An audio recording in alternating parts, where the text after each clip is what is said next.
Knowledge is power. We give power to your child. We are Paradise International School, Azamgarh.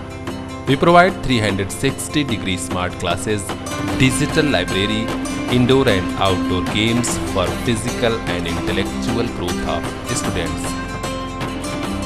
Special training in the field of athletics.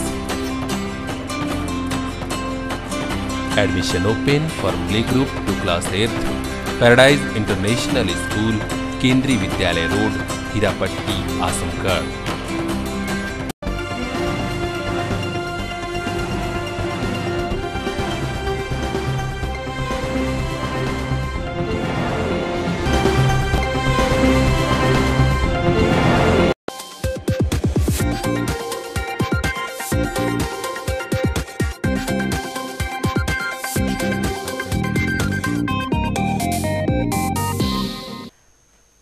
मंडलायुक्त जगतराज ने कहा है कि विकास कार्यों की गतिशीलता बनाए रखने के लिए लगातार उसका निरीक्षण होना चाहिए तथा निर्माण कार्यों की क्रॉस चेकिंग भी कराई जाए ताकि गुणवत्ता बनी रहे। उन्होंने निर्देश दिया कि समस्त अधिकारी विभागीय कार्यों के निष्पादन में पूरी क्षमता से कार्य करें ताकि मंडल की रैंकिंग अपडेट हो सके। मंडलायुक्त जगतराज ने बुधवार को अपने कार्यालय के सभागार में आयोजित शासन के विकास प्राथमिकता कार्यक्रमों, कानून व्यवस्था, कर करेत्तर एवं अन्य राजस्व कार्यों तथा स्थानीय निकायों की मंडलीय समीक्षा बैठक को संबोधित करते हुए कहा कि किसानों को उपज का मूल्य मिल जाना चाहिए, इसमें किसी प्रकार की शिकायत नहीं आनी चाहिए। उन्होंने बैठक में राजकीय निर्माण निगम बलिया यूनिट एवं राजकीय निर्माण निगम इकाई भदोही के परियोजना प्रबंधकों तथा परियोजना अधिकारी नेडा की अनुपस्थिति पर असंतोष व्यक्त करते हुए इन अधिकारियों से स्पष्टीकरण प्रस्तुत करने का निर्देश दिया। मंडलायुक्त ने वृहद गो संरक्षण केंद्रों की स्थापना हेतु की गई कार्रवाइयों का जायजा लेते हुए कहा कि जहां भूमि उपलब्ध हो गई है वहां निर्माण कार्य प्रारंभ कराया जाए। उन्होंने यह भी निर्देश दिया कि गो संरक्षण केंद्रों की तत्काल अस्थायी व्यवस्था सुनिश्चित करते हुए निराश्रित पशुओं को पकड़ाना सुनिश्चित किया जाए। इसके अलावा बंद काजी हाउस को तत्परता से सक्रिय किया जाए। मंडलायुक्त जगतराज ने स्वास्थ्य विभाग की समीक्षा के दौरान पाया कि आयुष्मान भारत के तहत आजमगढ़ में 2772, मऊ में 4122 एवं बलिया में 12523 गोल्डन कार्ड बनाए गए हैं, जबकि आजमगढ़ में 228, मऊ में 131 तथा बलिया में 107 ऑथराइजेशन हुआ है। उन्होंने ऑथराइजेशन में लोगों को जागरूक करने के साथ ही गोल्डन कार्ड को और बढ़ाने पर जोर दिया। मंडलायुक्त ने कहा कि किसानों को उनकी उपज का सही मूल्य समय से दिया जाना शासन की प्राथमिकताओं में शामिल है। निर्देश दिया कि जिन क्रय एजेंसियों के पास धनराशि नहीं है वह तत्काल शासन से मांग कर बकाया भुगतान सुनिश्चित करें। मंडलायुक्त जगतराज ने स्वच्छ भारत मिशन की प्रगति की समीक्षा के दौरान फोटो अपलोडिंग की प्रगति धीमी पाए जाने पर नाराजगी व्यक्त करते हुए जिला पंचायत राज अधिकारियों को बृहद स्तर पर अपलोडिंग कराने का निर्देश देते हुए कहा कि आगामी बैठक से पूर्व स्थिति में अपेक्षित प्रगति लाई जाए। मंडलायुक्त जगतराज ने नगरीय क्षेत्रों में सड़कों पर दुकानदारों द्वारा लगातार किए जा रहे अतिक्रमण के प्रति अधिशासी अधिकारियों द्वारा बरती जा रही शिथिलता पर सख्त नाराजगी व्यक्त करते हुए सभी ईओ को अभियान चलाकर मार्गों को अतिक्रमण मुक्त कराने का निर्देश दिया। उन्होंने कहा कि जो दुकानदार सड़कों पर बार बार अतिक्रमण करते हुए पाए जाए उनके खिलाफ कानूनी कार्रवाई की जाए।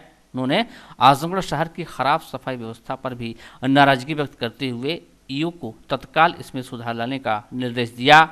इस अवसर पर पुलिस उप महानिरीक्षक विजय भूषण, जिलाधिकारी आजमगढ़ शिवाकांत द्विवेदी, जिलाधिकारी बलिया भवानी सिंह, जिलाधिकारी मऊ प्रकाश बिंदु, पुलिस अधीक्षक मऊ सुरेंद्र बहादुर, संयुक्त विकास आयुक्त हरिश्चंद्र वर्मा सहित अन्य संबंधित अधिकारी उपस्थित रहे।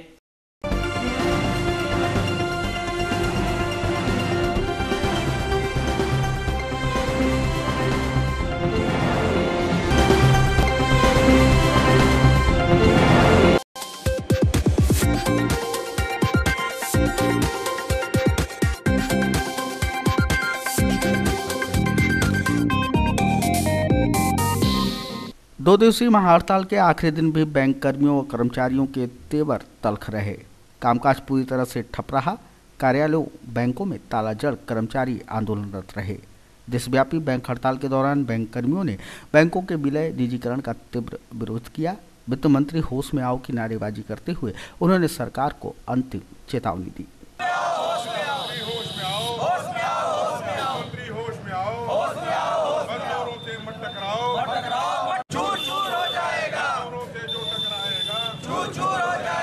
वहीं दूसरी तरफ उत्तर प्रदेश राज्य कर्मचारी महासंघ के बैनर तले अखिल भारतीय ट्रेड यूनियन के आह्वान पर लामबंद हुए कर्मचारियों ने विकास भवन के गेट पर प्रदर्शन किया।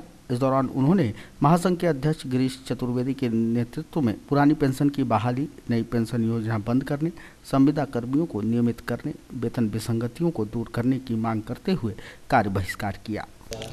धरना प्रदर्शन पूरे भारतवर्ष में आज हो रहा है।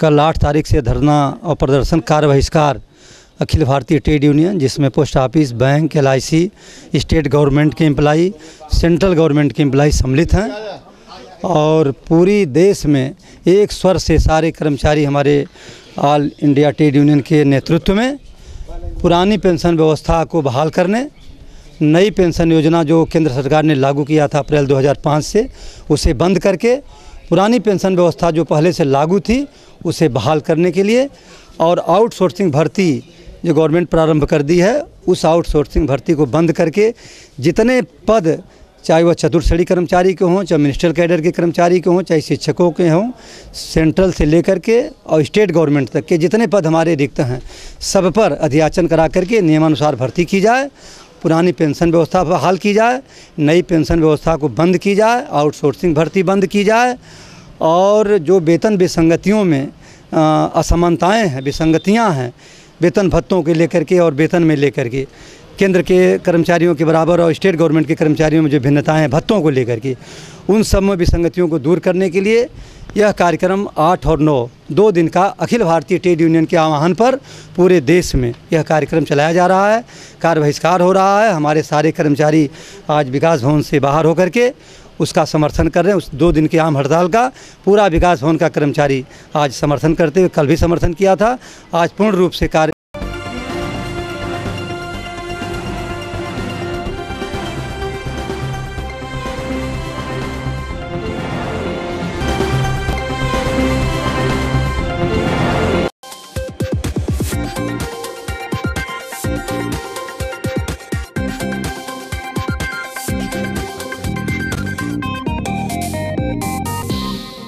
गरीब और ज़रूरतमंद महिलाओं की सहायता के लिए हर माह की तरह इस माह की भी 9 तारीख को Rama multi speciality hospital and trauma centre में निःशुल्क मासिक कैंप का आयोजन किया गया।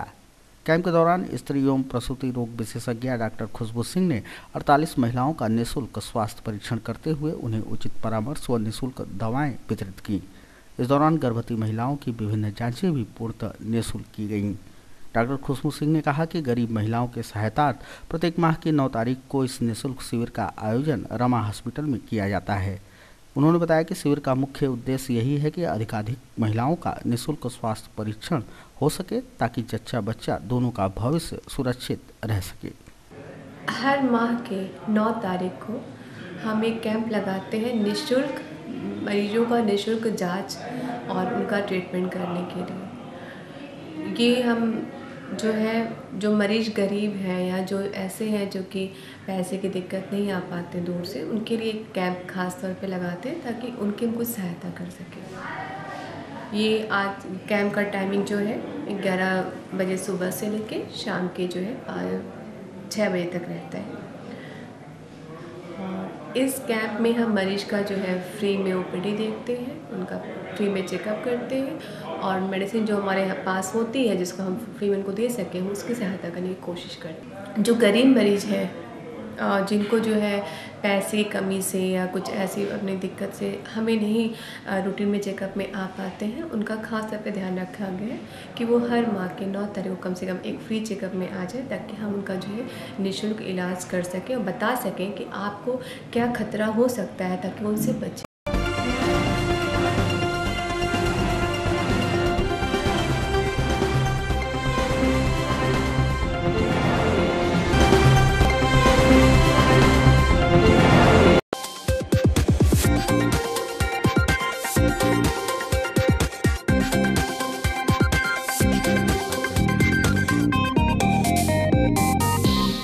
सवर्ण जातियों के लिए शिक्षा और नौकरियों में 10% आरक्षण देने का नरेंद्र मोदी सरकार का फैसला राजनीति के क्षेत्र में जहां गेम चेंजर के रूप में देखा जा रहा है, तो वहीं सामाजिक तौर पर भी बहस का मुद्दा बना हुआ है। सवर्ण समाज जहां फैसले का स्वागत कर रहा है, तो वहीं अन्य वर्गों के लोग इस फैसले को जुमलेबाजी करार दे रहे हैं।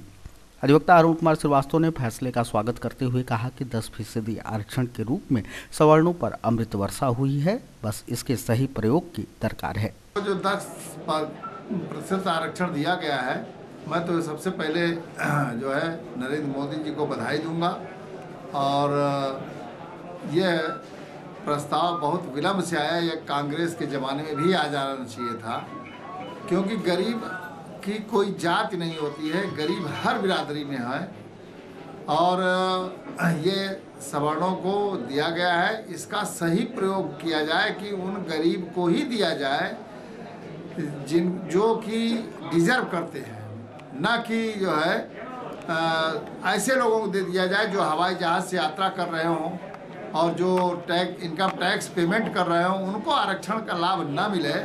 मैं तो यहाँ तक कहूँगा कि SC/ST एक्ट में भी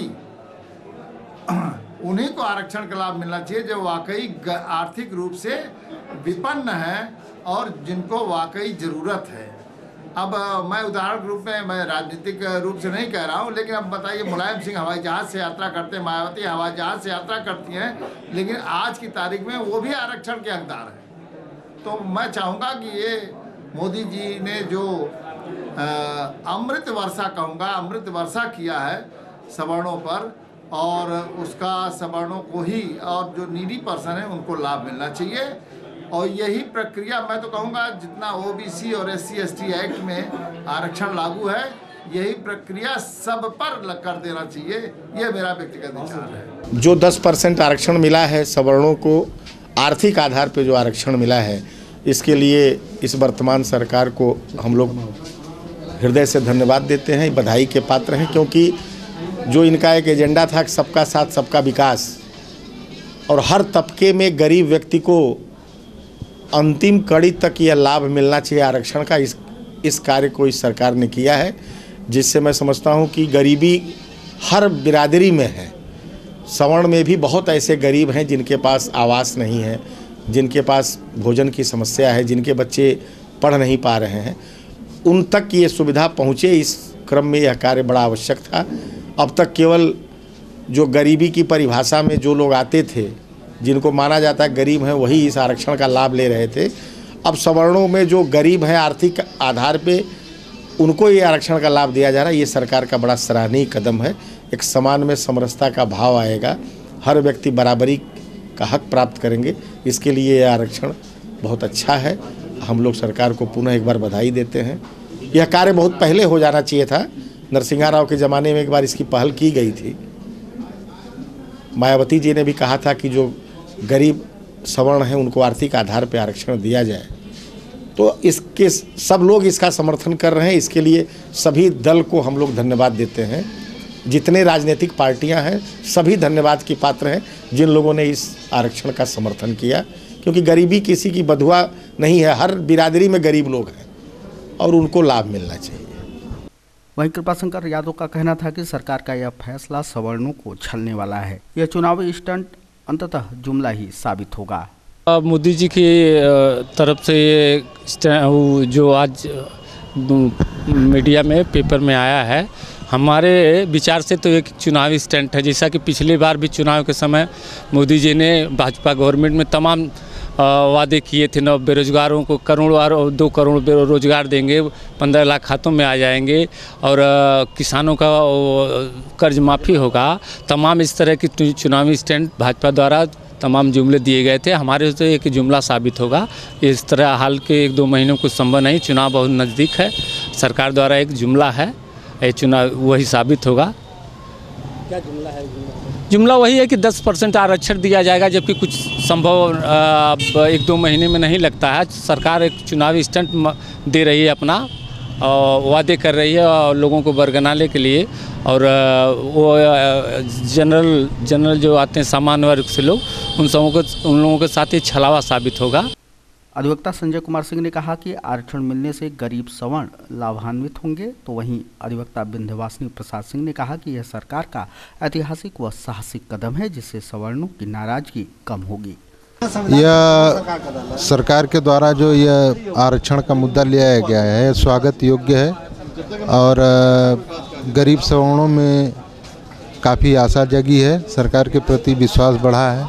इससे गरीब सवर्णों को आगे बढ़ने में काफ़ी मदद मिलेगी और सवर्णों में भी काफ़ी मात्रा में लोग गरीब हैं, उनको आगे बढ़ने का एक बढ़िया अवसर मिलेगा और सरकार के प्रति उनका विश्वास बढ़े। अब यह एक बहुत ही ऐतिहासिक साहसिक कदम है सरकार का। इस तरह की मांग तो हमेशा होती रही है कि जो गरीब तबके के लोग हैं सवर्ण में, उनको भी आरक्षण मिलना चाहिए। गरीबी किसी बिरादरी के हिसाब से नहीं होती है, सवर्णों में भी तमाम गरीब लोग हैं और बार बार इसकी मांग होती रही है। और इस सरकार ने अगर 10% ही सही सवर्णों को आरक्षण दिया है तो यह सरकार इसके लिए बधाई की पात्र है। और सवर्णों में एक नाराज़गी जो थी, कई मुद्दों को लेकर के नाराज़गी थोड़ा कम हुई है और यह एक अच्छा संदेश है। सवर्णों के प्रति सोचने की दिशा में एक कदम है। तो चाहे यह सरकार हो चाहे कोई भी सरकार हो, सब लोग कम से कम हम सवर्णों के प्रति भी सोचने के लिए तैयार हैं, सोच रहे हैं। इसके लिए इस सरकार को हम बधाई देते हैं। वहीं दूसरी तरफ अधिवक्ता संगीता पांडे ने कहा कि आरक्षण कोड है, इसे समाप्त कर देना चाहिए। न जाति न आर्थिक किसी भी आधार पर आरक्षण किसी को नहीं मिलना चाहिए। यह हम तो आरक्षण के बिल्कुल पक्षधर नहीं हैं, क्योंकि इससे हमारे देश में जो जिम्मेदारी पूर्ण पद हैं, जो जिम्मेदारी उठाने के लिए जो पद हैं, उस पर अयोग्य व्यक्ति जो है चले जा रहे हैं। और जब योग्यता नहीं रहेगी और जिम्मेदारियां रहेंगी तो अयोग्य व्यक्ति तो उसको निभा नहीं पाएगा। तो हम तो ये कहते हैं कि आरक्षण देश से पूरी तरह समाप्त होना चाहिए। जिनको भी सहूलियत देनी है आप पढ़ने लिखने में उन्हें दीजिए, सभी मेहनत करें, जो मेधावी हों, जिनके अंदर प्रतिभा है वो आगे आएँ, वो आगे बढ़ें, वो जिम्मेदार पदों पर जाएं ताकि हमारे देश का विकास हो। अब मंद बुद्धि लोग जा करके खाली योग्यता 35 नंबर पा करके बैठेंगे, वो कौन सा काम करेंगे आप बताइए। हमारा ये कहना है कि आरक्षण को पूरी तरह से देश में समाप्त करना चाहिए। किसी को आरक्षण नहीं मिले। गार्जियन भी कह रहे हैं कि भाई जो है सरकारी नौकरी के लिए कौन मारामारी करेगा, एक तो नौकरी नहीं है, एक तो वैकेंसी नहीं है, कहाँ आप दे रहे हैं आरक्षण। भाई जब से गवर्नमेंट है कहीं भी वैकेंसी नहीं आई बच्चों के लिए। जो बच्चे तैयारी कर रहे हैं उनकी उम्र ख़त्म हो जाएगी। इस बीच में जिन बच्चों ने अपना समय, अपनी ऊर्जा, बेचारे पूरा सब कुछ त्याग करके लगे हुए हैं पढ़ाई पर, और उसके बाद वैकेंसी नहीं है, उनकी एज भी ख़त्म हो गई, अब वो कहाँ जाएंगे। तो बहुत सारी समस्याएं हैं। रिजर्वेशन किसी समस्या का हल नहीं है और रिजर्वेशन तो बहुत घातक है देश के लिए। सबसे बड़ा इसका दुष्परिणाम यही है कि प्रतिभावान व्यक्ति जो है वो अच्छे पदों पर नहीं पहुंच रहे हैं, उच्च पदों पर अयोग्य व्यक्ति पहुंच रहे हैं। वो क्या करेंगे भाई, वो कौन सा सृजन, कौन सा नेतृत्व, कौन सा निर्णय लेंगे।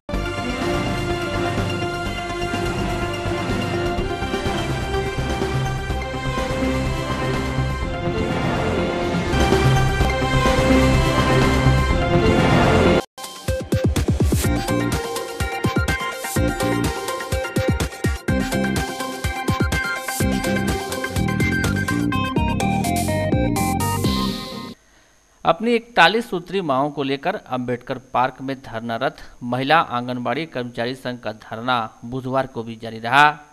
धरने के बाद महिला आंगनबाड़ियों ने डीएम कार्यालय पहुंचकर जबरदस्त प्रदर्शन किया। इसके बाद आंगनबाड़ियों ने अपनी मांगों का ज्ञापन एडीएम प्रशासन नरेंद्र सिंह को सौंपा। इस दौरान संघ की जिला अध्यक्ष सुमित्रा सिंह ने कहा कि केंद्र और प्रदेश सरकार की कथनी और करनी में अंतर है। झूठा वादा कर हमारी कार्यकर्त्री व सहायिका बहनों को गुमराह कर हर विभाग में काम पर लगा देती है और भुगतान के समय हीला हवाली करती है।